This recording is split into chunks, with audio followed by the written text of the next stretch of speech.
Welcome to another episode of Political Potatoes. Today I'm joined by Thomas Tull.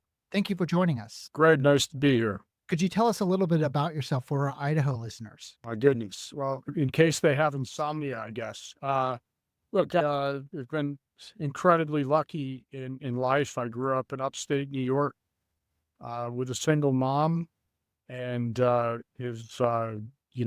a fortunate career in business and, have grown to love the state of Idaho, have some property there and a ranch there. And, I think more and more people, fortunately or unfortunately, are discovering that there's some pretty magical places in the middle of our country and in the West, not just on the coasts.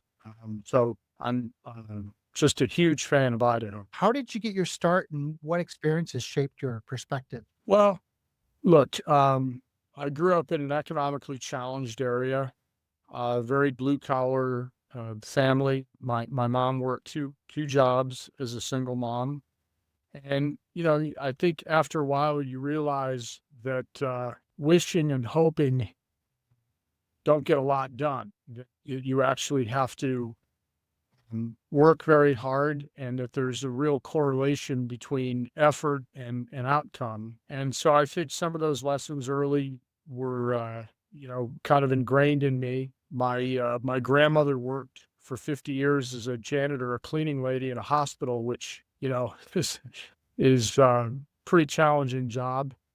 And, I'm sure a lot of that shaped me. And I think that grit and resilience are incredibly important traits.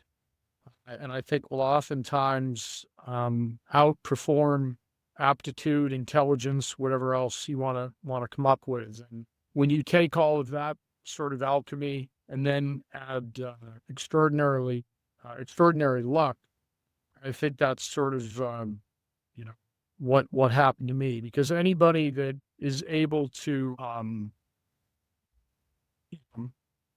be in the position that I've found myself, if you don't understand that an inch to the left or right, that your life could have been very different, and that you have been afforded many things along the way, then I think you're probably delusional. But in any case, it's I understand exactly my good fortune and I'm really enjoying myself. In your career, what in your early years starting out to where you are now, what turning points taught you resilience or self reliance? Well, I think, certainly failures do that.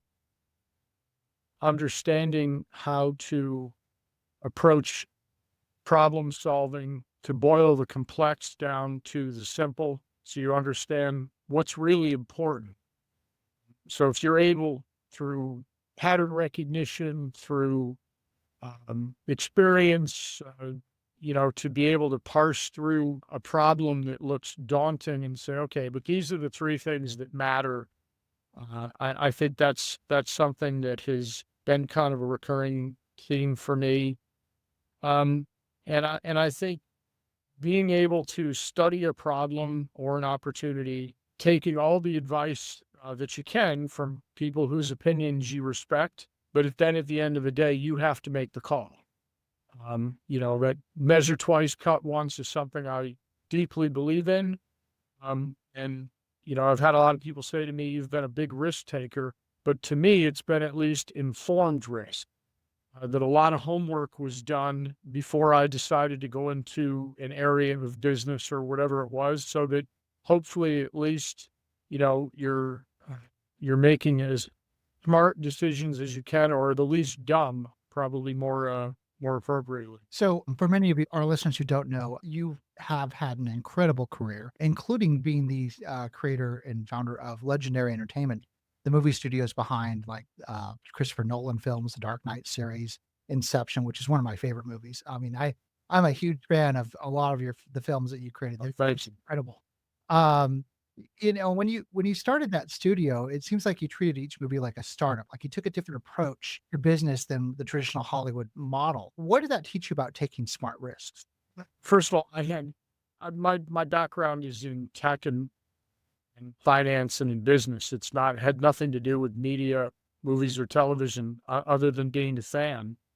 Um, and I saw what I thought was an interesting opportunity to bring institutional capital, and hopefully institutional discipline around that category. And on top of that, was just ignorant enough to not know how incredibly difficult it would be. But the thought process was make movies you want to see, that are often global in reach, be fiscally responsible, um, and don't talk yourself into things, because if you believe we can all rationalize things, right, and come up with good stories around why we should or shouldn't do anything. So we try to be more thoughtful around that. And what's still incredible to me to this day is, again, I had zero experience in that area, and I made movies I wanted to see, and brought what we hoped was um, financial rigor and discipline around the process, and it worked well, and had some amazing experiences. And now moving on, like you mentioned that you had that background in tech before you started the studios. And since then, you built upon that technology background and you now appear to be moving into AI, biotech, and national defense. What connects those ventures for you? Well, I certainly have had a very eclectic, career. I think it's all, sort of out of intellectual curiosity. And my whole life, I've been an avid reader. I've been incredibly curious about how things work, why they work, and sort of trying to contextualize why things are the way they are. And so, a number of years ago, became very involved in artificial intelligence, both on the investor side and putting the early stages of it into practice. I'm on the board at MIT and Carnegie Mellon, so I'm also adjacent to some incredibly smart people around these fields. And then when you look at the impact that artificial intelligence is going to have on society, on work, on global politics, everything in, sort of human condition, I think it's one of the most consequential things I've seen in my lifetime. And then over the horizon a little bit, you're going to have quantum computing, which is also going to have a major impact, and then where robotics is going. So when you think about how that'll impact our economy, when you think about how that'll impact workers, and then lastly, the first order of business, I believe, for our government is to protect its people.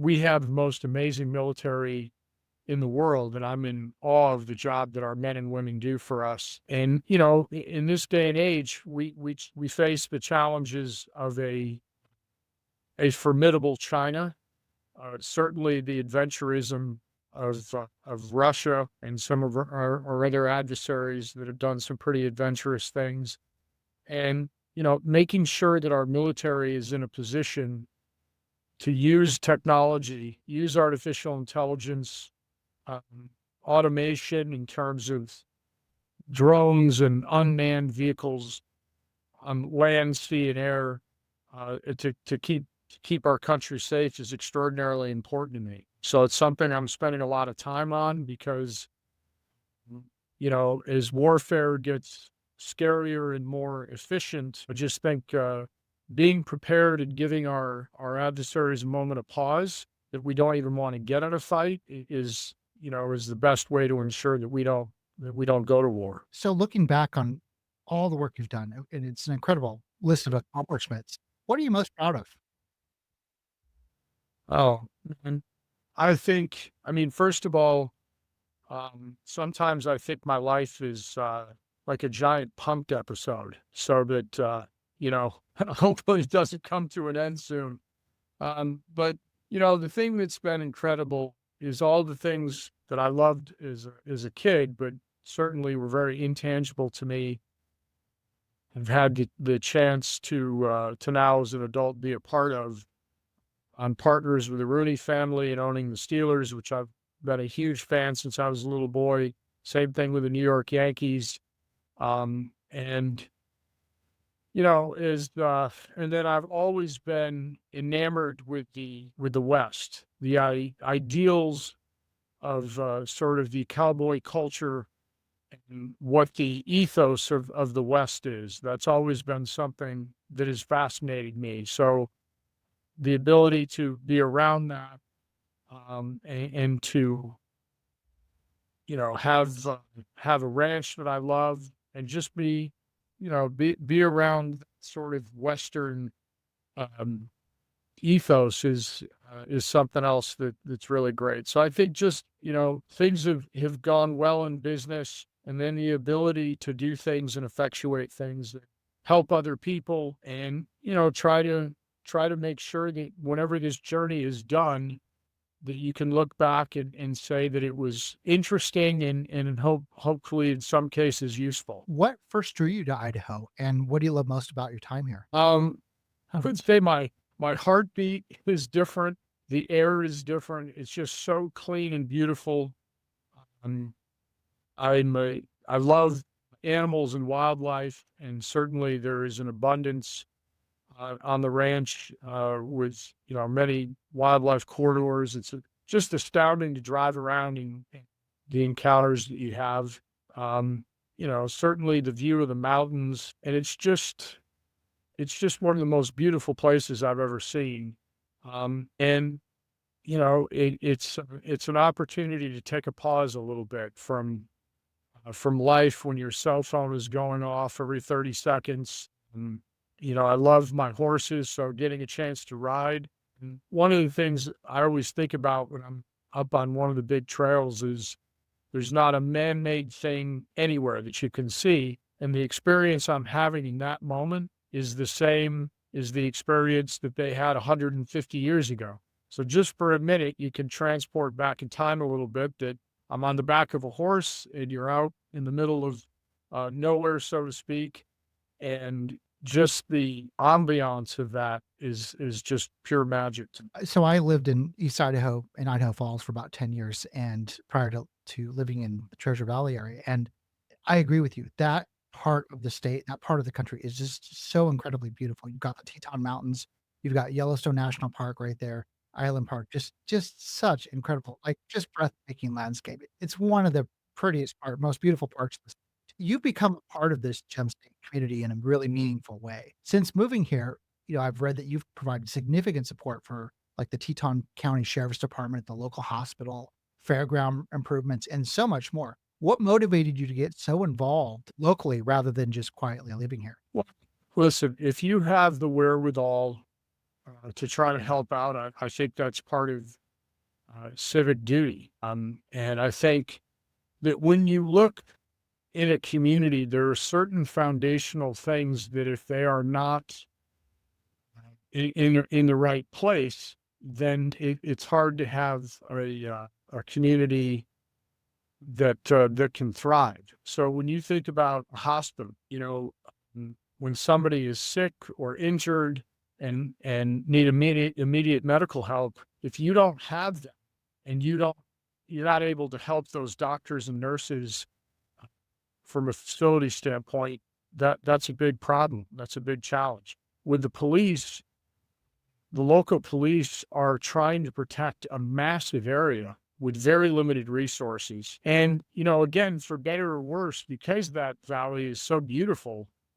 Um, and, I remember when the Jackson Hole Airport was closed for a while for repairs, so everybody was coming into Driggs. And I thought, well, if this, the secret's going to get out, so to speak. And I know they're experiencing tremendous growth. And what comes with that is, again, the opportunity that local businesses and people have a chance to grow and to thrive. But on the other hand, if the area is not equipped for that growth, it doesn't have the infrastructure, then that causes a lot of pain points. The fire department, the police, the hospitals, those are all things that I think need our support.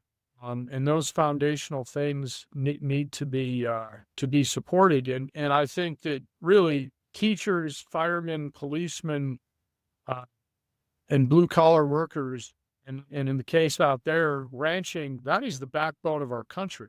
right? That is what built America, and those things also create the guardrails that that help our society to check itself. And so you want to make sure that all those people have the right resources available.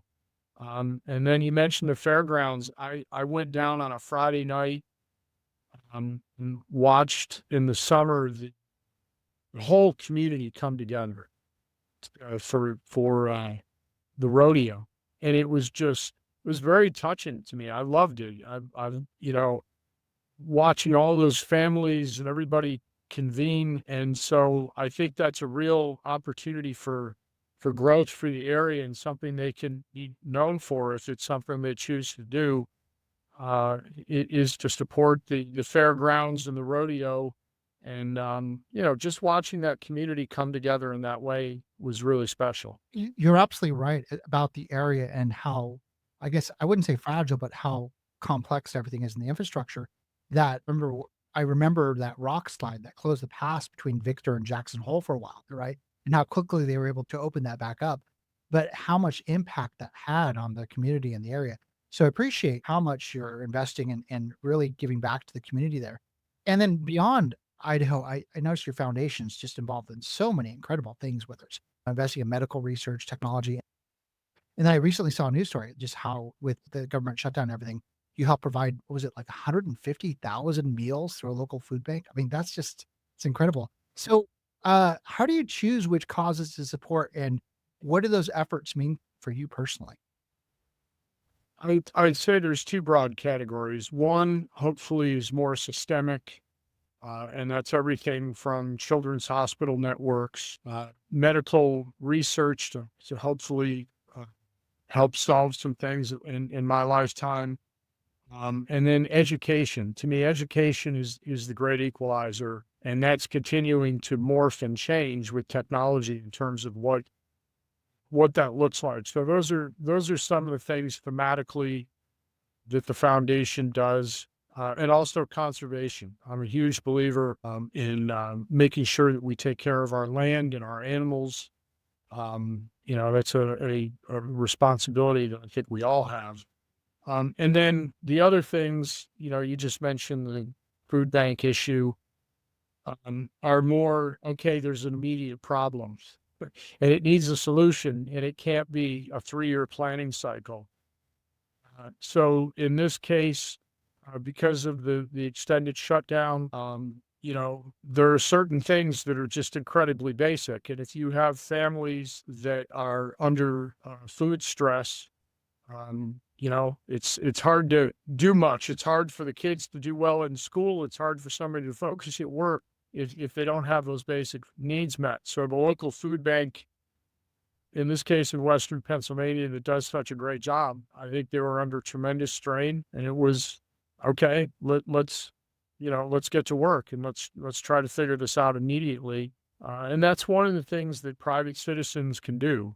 Our governments certainly play a very, very important role, but I also think that in our great country, in any way, small or large, whatever you can do to help, that's part of, to me, the American fabric. Is we're supposed to work with charities, with municipalities to try to make things work, and not just say, well, it's the government's problem. It's all of our problems. And that means to be well informed, so that on issues, that's one of the things that, I'm hopeful that we can all get a little better at, is that our attention span has gotten so short that if it's not on a bumper sticker, it's too long and too complex. So too often on social media, people hear rumors or things that aren't true and don't do their own research.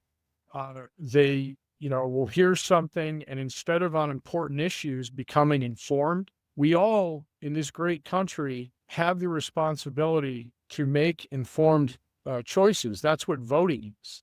And so whether it's philanthropy, volunteering, helping out, any of those things that we can do, I think that's part of the bargain that we make in America, is that it's not just the government, it's not just, our neighbor's problem. It's all of our problems, and how can we solve it? I really appreciate you talking about that because one thing I mentioned a lot on my show is how nuance does not play well on social media, right? It's the absolutism and the extremes really are amplified through social. So that's why you see the misinformation, all of this other. So I really appreciate leaning into the important issues and helping people get there.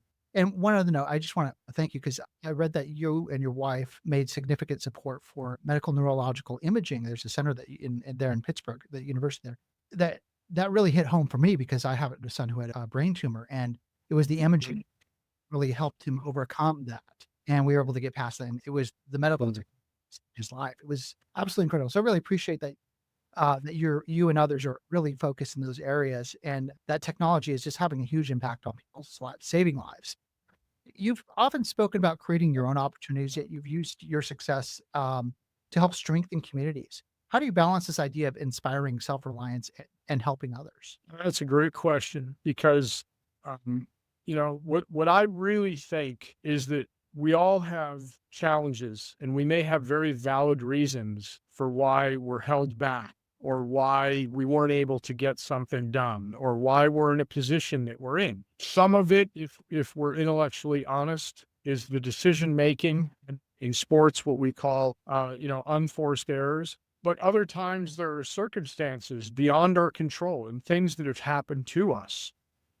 But I do think that oftentimes we get too wrapped up in victimhood and in saying, "Well, it's not my fault." You may be absolutely correct that it's not your fault, but at the end of the day, I find my own personal experience is the universe doesn't care. That so um, there's a difference between, I think, sort of just being,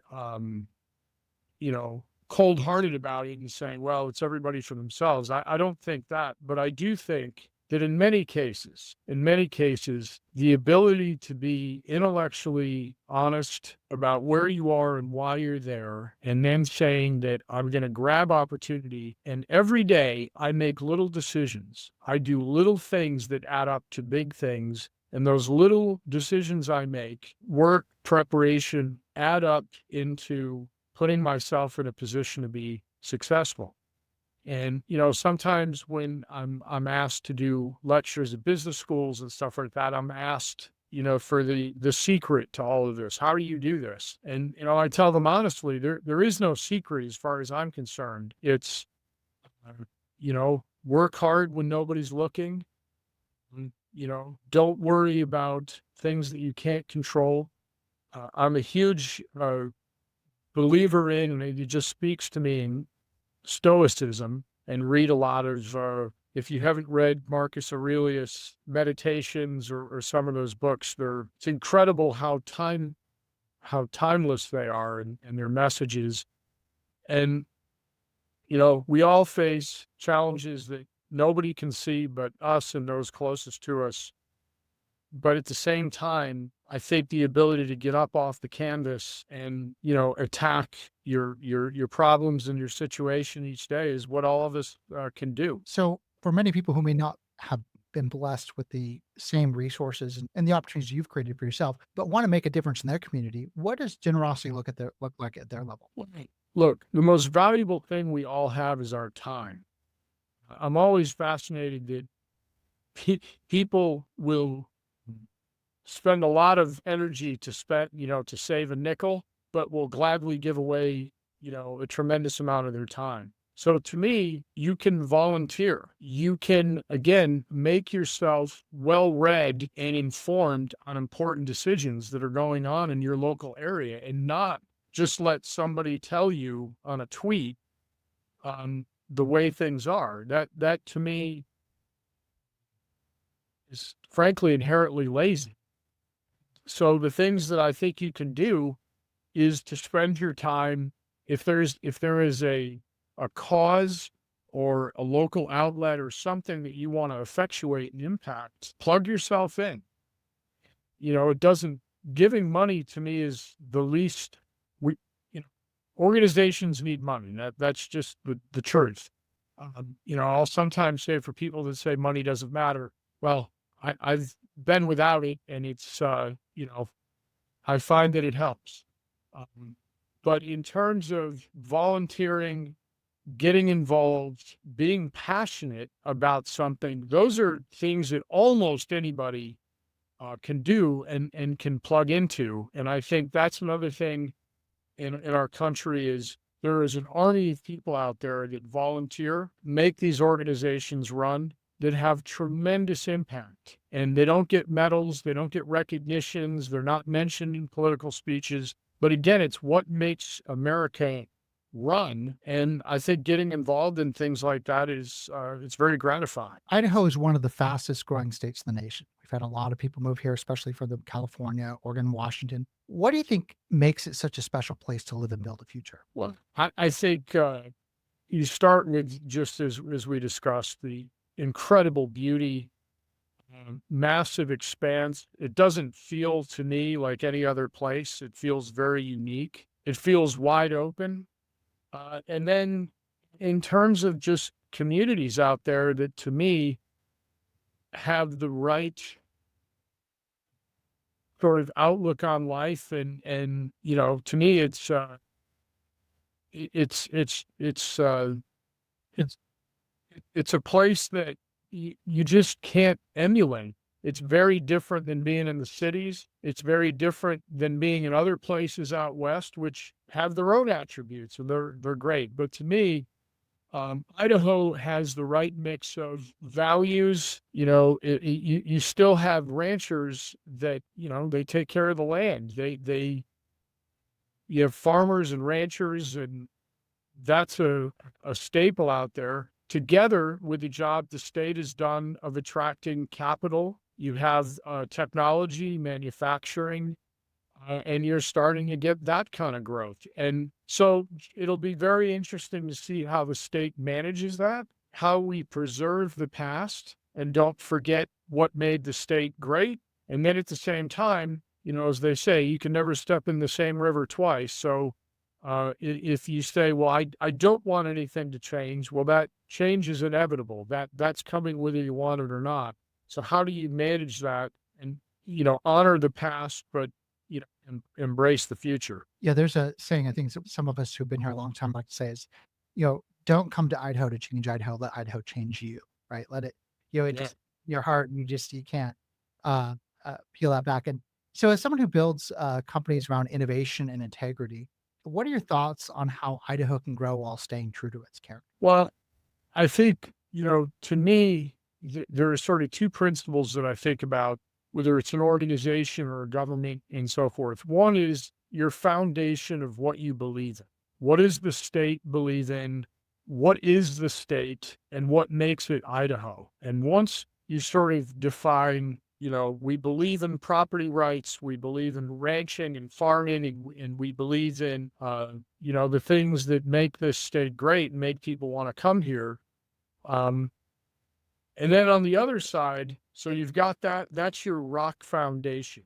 And then there's the elasticity of being able to cope and solve problems that you haven't confronted before. And I think if you are too pliable with your foundation, then you don't stand for anything.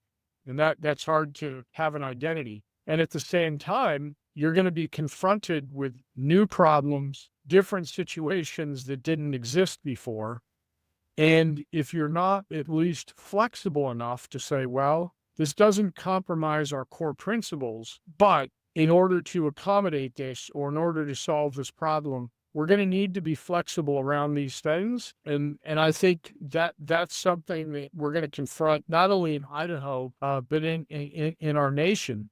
As I mentioned earlier, with AI, robotics, all those types of things, it's going to have impact on our workforce. And we're going to have to come up with creative solutions to help people and to make sure that there's room for everybody. So I think Idaho has the high class problems of people wanting to come there. And at the same time, you don't want it to change what the state is and why it was so popular to begin with. I totally agree. It's really interesting because Idaho is home to Micron, right? The chip manufacturing. They are doing a massive investment in Boise, which of course is going to lend to AI and a lot of other technical advances in the space you're working in, I'm sure. And then we also have near where your ranch is, not too far away, the Idaho National Laboratories, which is excelling in nuclear energy and Yes. lot of incredible technological advances there in cybersecurity and AI. I believe they're going to be doing a data center powered by a nuclear reactor, one of the small modular nuclear reactors. Yes, the bar. Mhm. So, with your passion for supporting national defense and helping those who serve, I really appreciate that you're really leaning into protecting those our nation and ensuring we stay ahead. I guess my last question for you is, what's next for you in Idaho? Hopefully a nap. Uh, it's look, what I enjoy doing there more than anything is just trying to take in the moment, because all of our lives now are the velocity is incredible. And because you have some very clever people in Silicon Valley who make you look at your phone every 30 seconds, we feel like we have to answer all the time. Somebody called, somebody texted, somebody emailed, there's a problem, I need your attention. Um, and it's just daily life moves so quickly that what I try to do when I'm out there is to really drink everything in and try to make time slow down. Uh, the late great coach John Wooden, who obviously is the greatest college basketball coach of all time, the UCLA, used to tell his team, "Be where your feet are." And I always try to remember that, especially at the ranch, that, hey, okay, I've got X amount of time here. So if I'm on the horse in the forest or whatever I'm doing, or I'm staring at the mountains, drink that in and be incredibly present, because it's going to go like that. And the older I get, the faster time goes, obviously. And so really that's it. I don't have like a big grand plan or anything. It's to try to quietly do what I can to be a good neighbor and help the community where I can, and sort of to fade into the background. And I don't have any grand plans there. Well, thank you so much for everything you've been working on. I really appreciate. I mean, you've got such an incredible story for my listeners, and I appreciate you taking the time to join us today. Good luck with everything, and yeah, I love what you're doing. Oh, Greg, I really appreciate the time today, and keep up the great work. And thank you for having me. Thank you.